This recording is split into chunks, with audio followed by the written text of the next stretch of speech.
Muchísimas gracias por su compañía. Le pregunto, Jen, ¿han escuchado hablar de los niños? Bueno, antes se les conocía como superdotados, aunque la palabra correcta es niños con alto potencial. ¿Has escuchado hablar de ellos? Bastante, pero creo que hay muchos mitos alrededor de este tema y sobre todo creemos que está solamente asociado a un tema cognitivo, pero resulta que si hoy usted en la casa está diciendo, mira, esa chiquita preciosa que tengo, ese bebé divino, está empezando a dar, porque uno siempre dice, ¿y por dónde va la cosa? Claro. ¿Por qué crees que tiene más actitudes Claro, o actitudes claro. para? Bueno, hoy vamos a hablar de ese talento que también tiene alto potencial y que usted puede empezar a desarrollar desde temprano en sus hijos, en sus hijas o en sus nietos. Y para eso recibimos aquí en la casa de Buen Día a doña Sandra Villalobos. Doña Sandra es psicóloga educativa y forma parte de un departamento que existe en nuestro país para atender a estos casos excepcionales en el Ministerio de Educación Pública. Doña Sandra, muchas gracias por venir. Buenos días, un placer compartir con ustedes esta mañana. Bueno, empecemos tal vez tratando de entender si se le puede llamar estas categorías, ¿verdad? De estos niños con alto potencial, el talento también que tienen estos niños, cómo se diferencian y sobre todo yo creo que los padres hoy se pueden estar preguntando cómo hago realmente para llevarlos al siguiente nivel y sacar lo mejor de ellos. Claro, en Costa Rica hablamos de la población estudiantil con alto potencial como un grupo importante de población que se caracteriza por tener aptitudes para tener un desempeño alto, para destacar con respecto a su grupo etario, con respecto a su media. Y dentro del alto potencial tenemos dos grandes grupos de poblaciones, la población con alta dotación y la población talentosa. La población con alta dotación posee herramientas y recursos cognitivos muy eficientes, superiores a su grupo etario, y también otras características relacionadas con su sensibilidad, con sus emociones, con su desarrollo. Esta dotación se puede manifestar en uno o varios talentos, ¿verdad? El Ministerio define 9 talentos, motriz, artístico, musical, matemático. Y talento sería ese rendimiento alto en un campo socialmente valioso, que es importante hacer la diferencia porque no todos los talentosos tienen alta dotación, ¿verdad? Por el elemento cognitivo. Por ejemplo, el talento motriz, ¿verdad? No podríamos decir que todos los deportistas de alto rendimiento, ¿verdad? Siempre van a tener el elemento cognitivo. Entonces, básicamente así es un poco como nosotros describimos y caracterizamos a esta población. En Costa Rica, doña Sandra nos mencionaba un dato muy interesante, que hay identificadas alrededor de 800 niñas y niños con alto potencial en nuestro país, tanto en la educación pública como en la educación privada, cerca de 800, alrededor de 800. ¿Cómo identifico si ese niño, esa niña que está en mi casa y yo digo, mira, esto lo hace muy rápido, o aprendió algo muy rápido o va más adelantada, creo yo? ¿Cómo identifico que puede haber rasgos de alto potencial en un niño o una niña? Claro, aquí hay un elemento importante que las familias pueden detectar y es el desarrollo precoz, el desarrollo anticipado desde edades tempranas. Por lo general, estas personas suelen aprender más rápido algunos procesos. Por ejemplo, la lectura, ¿verdad? Por ejemplo, la parte motora, empiezan a ir al baño, hacen preguntas inusuales, preguntas curiosas. Entonces, importante el tema del desarrollo precoz, ¿verdad? De que las familias puedan identificar que se le hace rápido, que se le hace fácil. Si tuviéramos que dar ahorita como un parámetro a partir de eso, porque a veces pasa, y yo lo he visto, ¿verdad? Que uno es como, ¡ay! Estamos tan enamorados de nuestros niños y niñas que uno todo lo ve como, ¡oh! ¡Wow! ¡Qué increíble! Pero para realmente poder tener ese parámetro para comparar, normalmente a qué edades usted dice, esta pregunta que está haciendo está fuera tal vez de lo que preguntarían otros niños, o esto que está haciendo está fuera de...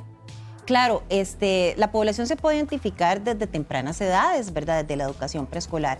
Aquí el punto de referencia siempre va a ser el grupo etario, la etapa del desarrollo. Entonces, ¿qué esperamos que ese niño, esa etapa del desarrollo logre? Y que vamos a ir observando que esta persona ya lo adquiere, o se le hace fácil, o lo adquiere rápido, de manera eficiente, o responde ante una estimulación de manera muy creativa, de manera muy divergente, ¿verdad? Entonces, ese desarrollo avanzado, lo que llamamos o anticipado, es lo que va a hacer que tengamos esa alerta con respecto a la población. Bueno, y tal y como lo señalamos al inicio de este espacio, muchos mitos también que rodean este tema, por eso vamos a aclararlos con la experta. Y vamos al primero de ellos, el primer mito que está alrededor de ese tema. No se les permite el error. Supongo ya, cuando está la persona identificada, el niño o niña identificada que tiene ese talento, con alto potencial, no se les permite el error. Sí, tenemos que tener claro que estas personas no siempre llevan 100 en todo. Claro. En todas las asignaturas o tienen un rendimiento académico excelente. Puede ser que no, incluso puede ser que muestren un rendimiento a veces bajo, ¿verdad? ¿Por qué razones se da esto? Por personalidad, por afinidad. Yo tengo afinidad en matemáticas y en ciencias y decido que sobresalgo solo en eso y en el otro voy igual al grupo. O en la música. Ajá, incluso por la relación, el ambiente educativo, ¿verdad? Qué tan a gusto yo me siento, qué tan motivante y desafiante es el entorno, porque yo podría decidir pues no sobresalir, ¿verdad? Porque esto me aburre, porque esto ya me lo sé, ¿verdad? Entonces hay que tener cuidado con esto de que no se les permite el error. Estas personas, al igual que todos, ¿verdad? Tienen fortalezas, tienen aspectos por mejorar y puede hacer que no siempre sean exitosos. Bueno, vamos con el segundo mito, también se lo van a tener ustedes ahí. Solo están ubicadas en contextos socioeconómicos que están beneficiados, por decirlo así. Creemos que en otro entorno no pueden y no podríamos identificarlos, pero realmente esto no tiene nada que ver con eso, ¿sí? Claro, es muy importante desmitificar esto porque aquí hay un elemento genético que juega. Las personas poseen ya aptitudes hereditarias muchas veces. Incluso uno le pregunta a la población, ¿hay alguien que se parece así en su familia? Sí, mi abuelito, mi tío. Entonces, si hablamos de una carga genética o ya, ¿verdad?, de esto que las personas traen, podemos encontrarla en cualquier contexto, vulnerables, beneficiados, zona urbana, zona más rural. Entonces, en ese sentido, es muy importante la identificación. Muy bien, vamos a otro de los mitos que estamos analizando acá. Tienen asegurado, ya usted lo mencionaba, su éxito en la vida, y qué bueno que hablemos de esto porque eso puede ser una presión también contra el niño. Claro, es una presión. Creo que ninguna persona tiene el éxito asegurado, a pesar de que hay estos recursos cognitivos y estas habilidades y aptitudes que poseen. Si no hay un ambiente educativo, si no hay una estimulación adecuada y acorde a las características y a las necesidades y requerimientos del perfil, la persona no va a desarrollar del todo su potencial. De ahí la importancia de la atención educativa, ¿verdad? En los centros educativos, fuera de los centros educativos. Y entender esto, ¿verdad? Claro, tengo recursos, tengo una serie digamos, de posibilidades, pero tengo que ponerlos a trabajar, tienen que ser estimulados, claro, tienen que ser guiados. Y te iba a preguntar, si hoy hay una persona en casa que nos está viendo y dice, uy, todo lo que están describiendo suena como a mi hijo, a mi nieta, ¿verdad? ¿Cuál es como el acompañamiento que se le da desde el Ministerio de Educación? ¿Qué hago yo si hoy lo estoy viendo? ¿A dónde voy? ¿A quién llamo? ¿A dónde lo llevo? Incluso para ver si hay que hacer algún examen, algún estudio. Claro. Todos conocemos personas con alto potencial, ¿verdad? De hecho, cada uno de nosotros puede decir que conoce a alguien o ha conocido. Es importante que el centro educativo es quien tiene la responsabilidad de identificar y el proceso inicia cuando formalmente se solicita.